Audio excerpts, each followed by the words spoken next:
Welcome to another Clinewood University webinar, Preparing for a DOT Investigation, with our special guest speaker, Justin Cunningham. Before we begin, just a little bit about our technology. Your lines are muted for the duration of the webinar. You can ask questions at any time in the question box. We'll try to answer as many as we can given the allotted time. Any unanswered questions will be responded by email. Now, a little bit about our speaker. Justin Cunningham is Director of Safety at Clinewood, former transportation investigator with the Missouri DOT, extensive experience with CSA since 2008, recognized CSA regulation speaker throughout the Midwest, and has his own Class B CDL. With that, Justin, the floor is yours.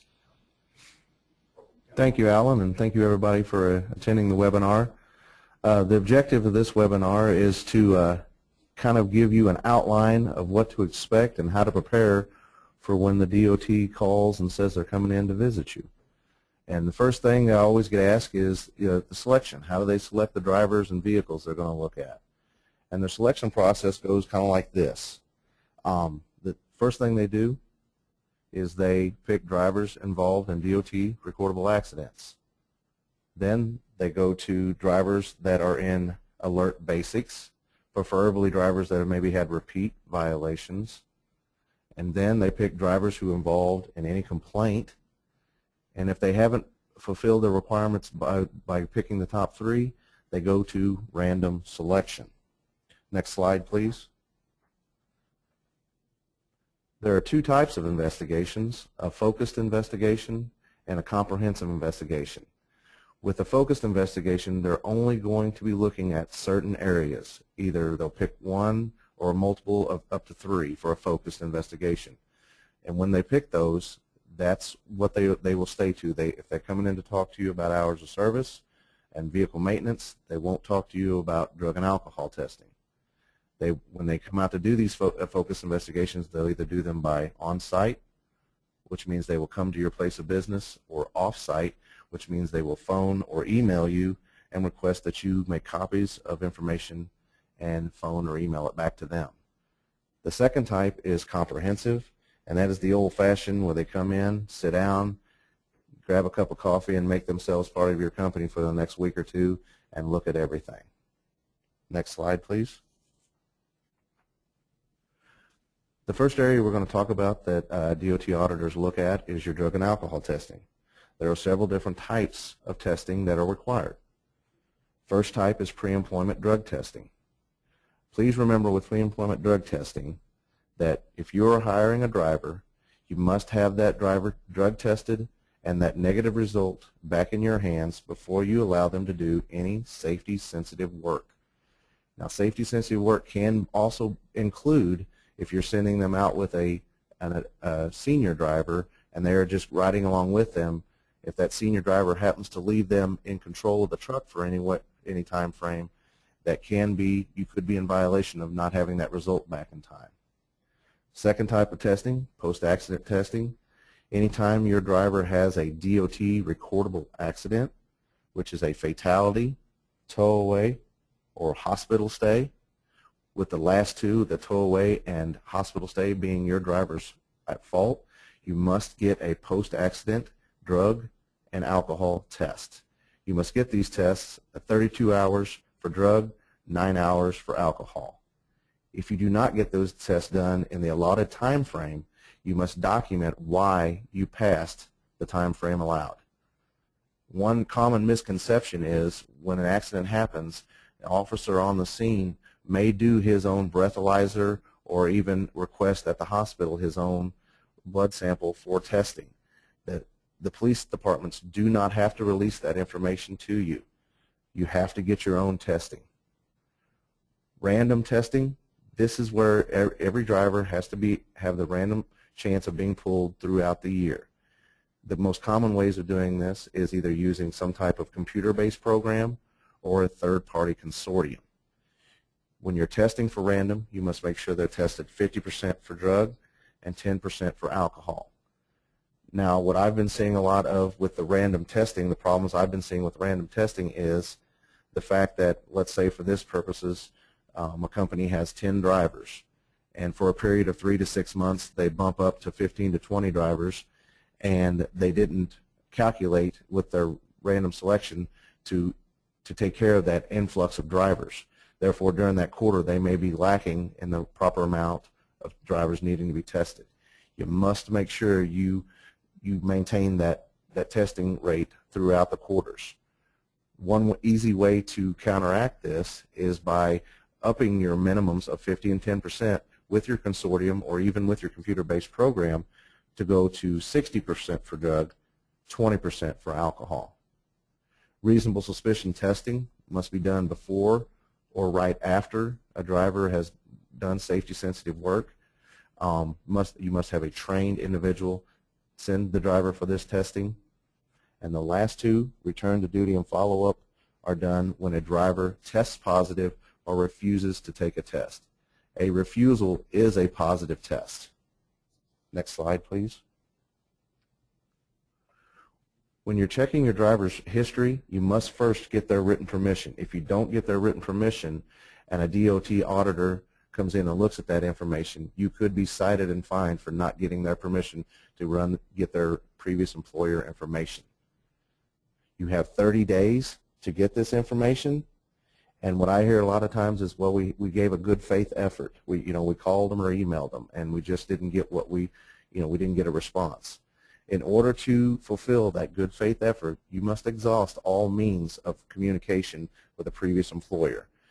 Fax, email, certified letters, personal visits. You must exhaust all means and document all those means in order for it to not get cited for not fulfilling the requirement. Next slide, please. With drug and alcohol testing, it is mandatory that you have a company policy in writing. And this policy must outline your program, provide educational materials for the drivers, define the terms of your policy, what your expectations are, and make sure your driver signs off that he got a copy of it. Next slide, please. Drug and alcohol testing, how long do you need to keep it? Any positive test or refusals you must keep on hand for 5 years after the date of the test. All other negative tests are kept for 1 year, and all drug and alcohol testing program and policy must be kept in a secure location. The next area we'll be talking about is insurance, mainly dealing with the MCS 90 form.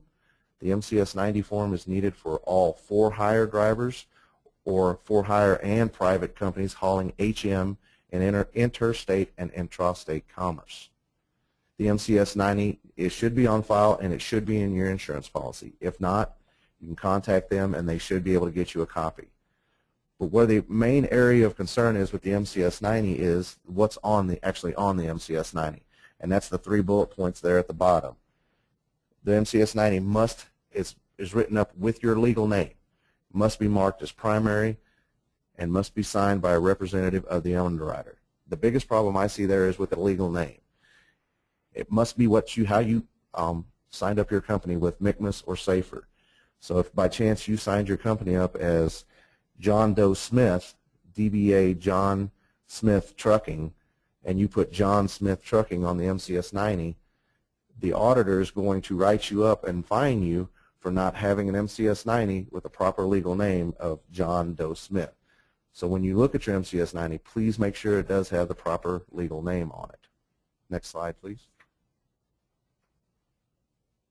The next section we're going to talk about is the DOT recordable accidents. All DOT recordable accidents, again, fatality, tow-away, hospital, must be noted on an accident register. And you must keep all accidents for 3 years after the date of the accident. It is recommended but not required that you keep a copy of the police reports to go on file with the accident register. And why I recommend that is, as quite a few of you may know, there's a lot of accidents out there that happen that are not your fault. If you have a copy of the accident register and I have a copy of the police report, you can turn those into the DOT investigator and have them reviewed and removed for rating purposes only, which means they will not count against you during the DOT audit. They'll still be there, but they won't count against you. Next slide, please. Driver qualifications. Just some quick points about your drivers. You must be 21 years of age, read and speak English, safely operate a CMV, be physically qualified, have a valid CDL, do not have any disqualifications, and successfully complete a road test with the company. Next slide, please.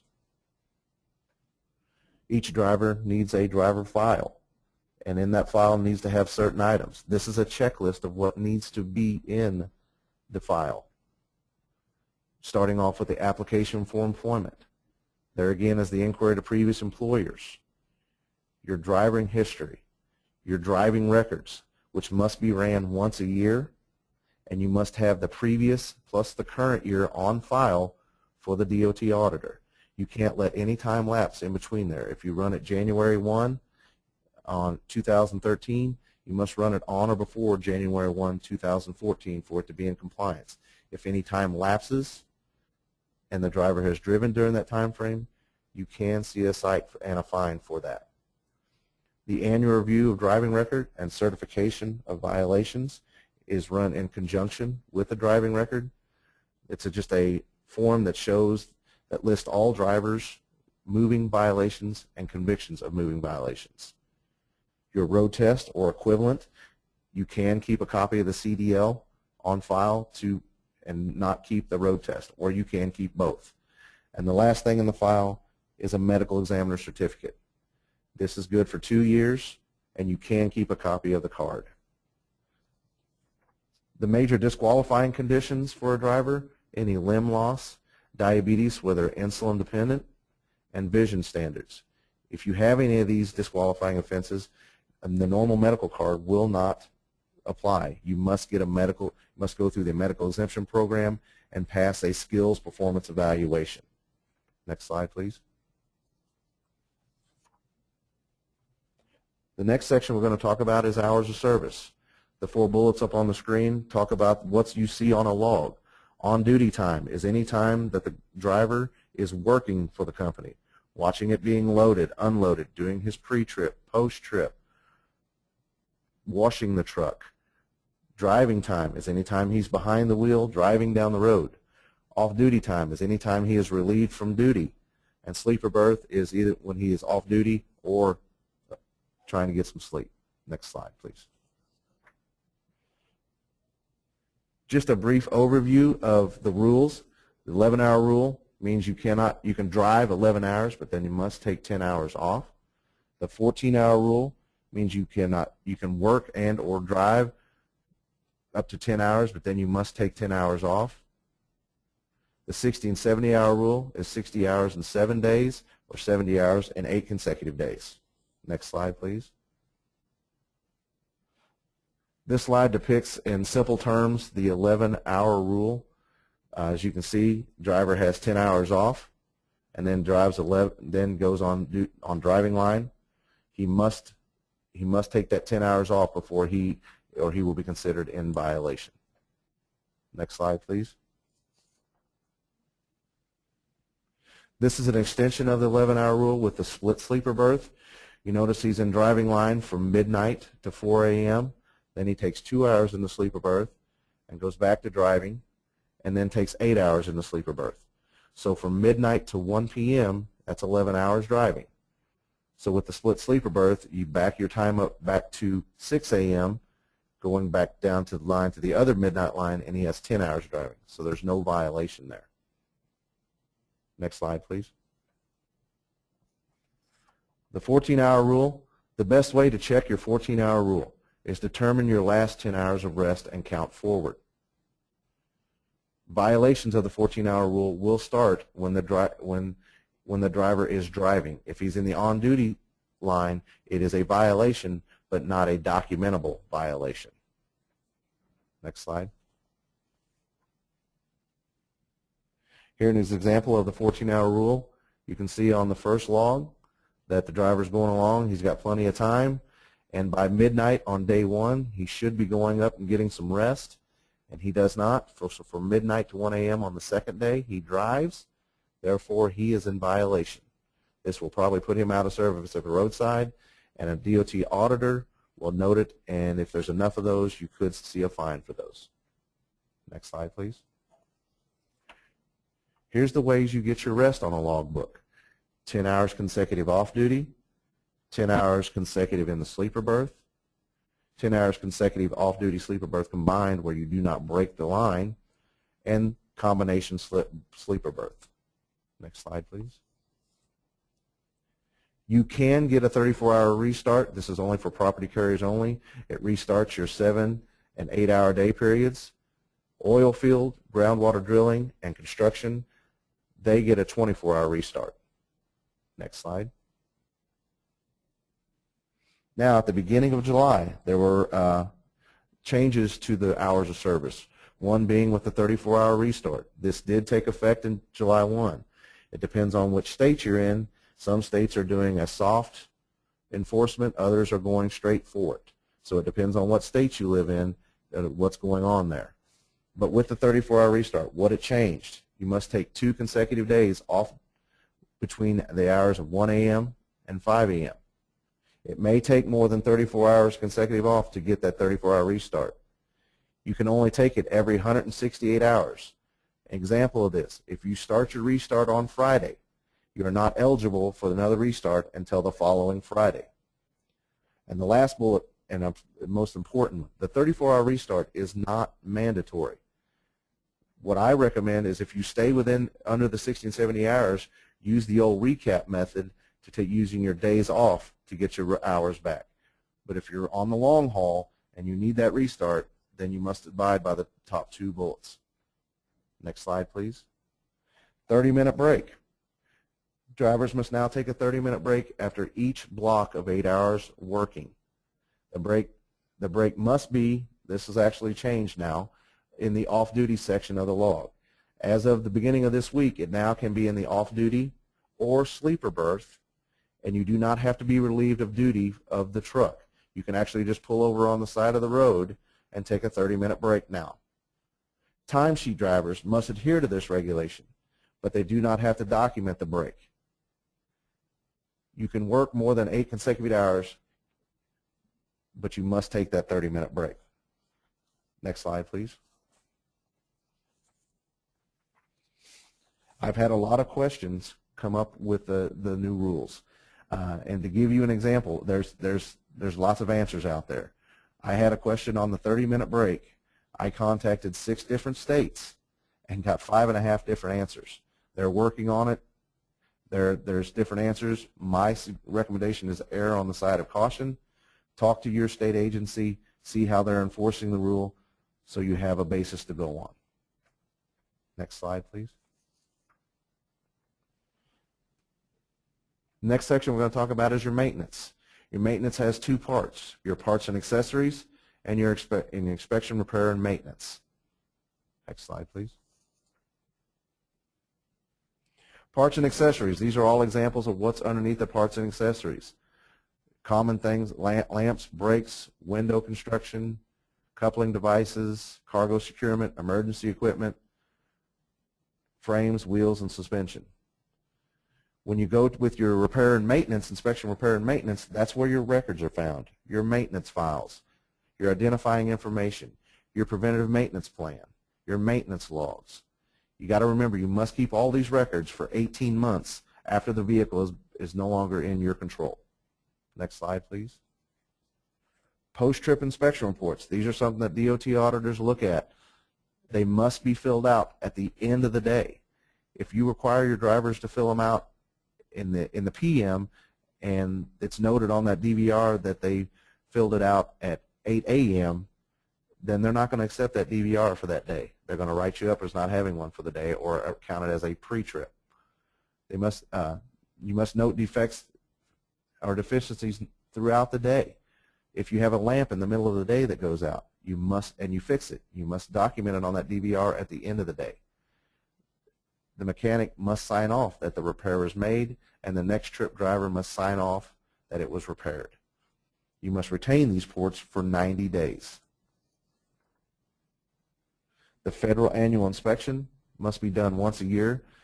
The difference between the federal annual inspection and things in the driver file, like the driving record or medical card, where you have to do them on or before the date they were issued, If you get a federal annual inspection, say January 15th of this year, it's actually good until February the following year. You can have your own inspectors do them. You must qualify them, and you must retain those for 14 months. Next slide, please. The next few slides, we're going to talk about what to educate your drivers on that are happening roadside. Possession of drugs and alcohol in the truck. The Highway Patrol has really taken a zero tolerance for possession of alcohol in a truck. It used to be some officers would allow it as long as it wouldn't open and not inside or in the front area of the cab, or maybe, let's say, in a decorative box, taking it home as a present. But if it's in the truck now, they're writing your drivers up for it, and it's huge points against your basic and can have the DOT come out and do an audit on you. So you must take a zero tolerance on this to tell your drivers not to have it in the truck. If your drivers get a level 1 or a level 5 inspection, and they complete it with no critical violations on the truck or trailer, they should get a CVSA decal. They're each divided up into 3 months into each sticker. So green, yellow, orange, white. If they don't get a sticker, have them ask for a sticker. If they don't have any critical violations, those stickers are a good thing. They're good for 90 days. That means you passed and you haven't had any critical violations within that time frame, and they should, for the most part, leave you alone. Next slide, please. Some driver issues. Seat belts.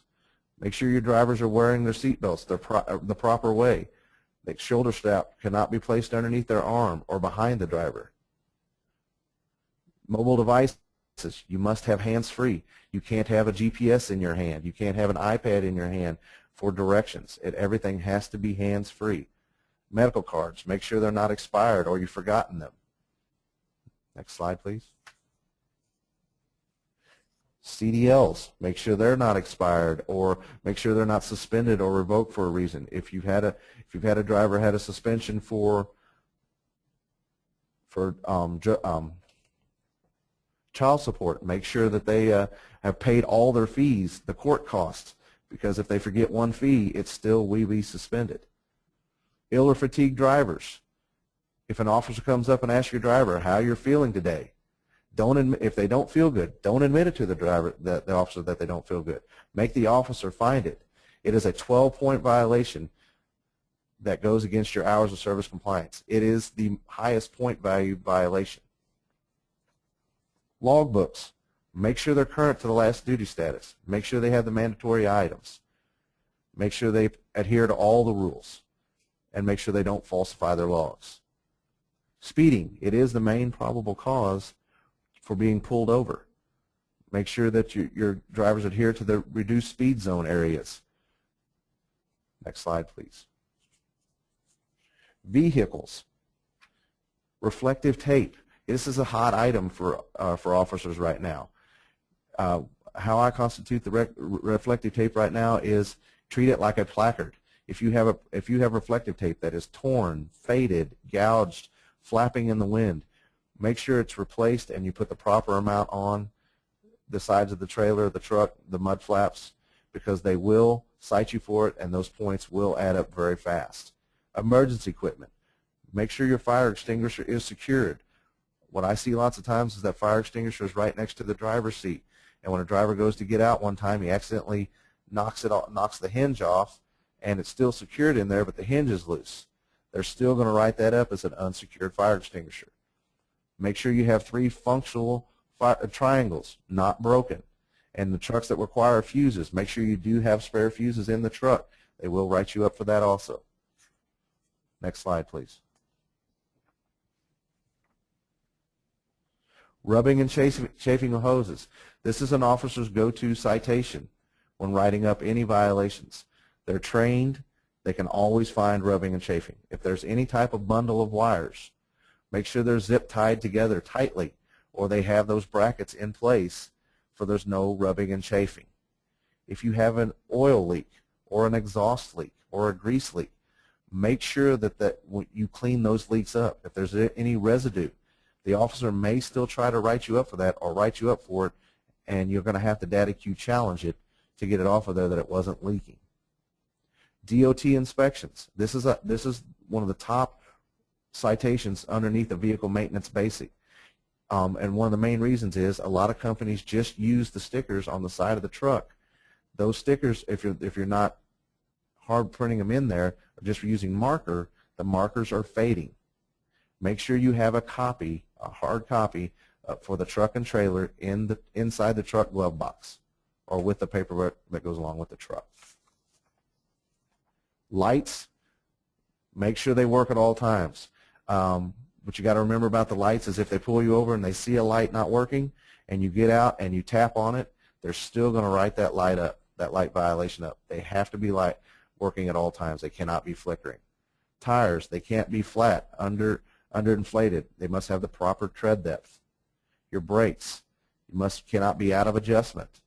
No hoses with leaks, and they have to work. They can't be inoperative. And cargo securement is now part of vehicle maintenance basic. Next slide, please. Well, thank you very much for that presentation, Justin. Tremendous amount of information and a very large audience with many questions. We want to alert everyone that the Cline University is sponsoring this webinar series, business-related topics for transportation organizations every month. Look for another Cline webinar next month. Now, when we go into the Q&A session here, we're also going to launch a quick poll. And the poll is going to be if you want additional information, if you would like to suggest a topic, and if you have any ideas to help enhance the webinar series. We're going to launch that poll right now while we take our first question. Justin, can you elaborate if I use timesheets for the 12-hour exemption instead of logs, how should I record the new 30-minute break? Good question. If you're using timesheets, there are two ways that I've heard right now. Remember in my presentation I talked about I got 5 different answers on how to record this. The two that stood out most is if you're using timesheets, the best way to do it is when you record your start time, end time, and total hours. If you work from, say, 9 to 5, 9 hours, you can, instead of showing 9 to 5, 9 hours, you show it 8.5 hours. That will incorporate the 30-minute break. The other way is just stay status quo. Do not change the way you are documenting your timesheets right now. Thank you. The next question is the 34-hour restart mandatory for all drivers to use? No, the 34-hour restart is not mandatory. If your drivers are staying underneath their 70 hours or their 60 hours, you can use your off-duty time to get back hours and continue to run.